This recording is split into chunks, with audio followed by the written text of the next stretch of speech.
You are watching KSG News Explainer. In this video, we are going to talk about India abstaining on UNGA resolution. This is for GS Paper 2, International Relations.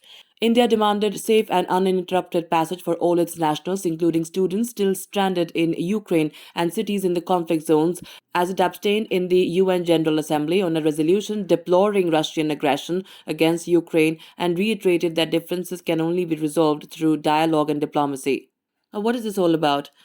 India said it sincerely hopes that the second round of talks between Russia and Ukraine will lead to a positive outcome. India urges that all member states demonstrate their commitment to the principles of the UN Charter, to international law, and respect of sovereignty and territorial integrity of all states. India has already dispatched humanitarian assistance to Ukraine, including medicines, medical equipment, and other relief material. The resolution in the 193-member General Assembly was adopted with overwhelming support of 141 nations voting in favor and 5 against. Nearly 100 UN member states co-sponsored the resolution titled Aggression Against Ukraine, including Afghanistan, Canada, France, Germany, Ireland, Kuwait, Singapore, Turkey, Ukraine, the United Kingdom, and the United States. The resolution required a 2/3 majority of those voting yes or no to be adopted in the General Assembly. The UNGA resolution was similar to the one circulated in the 15-nation Security Council, on which also India had abstained.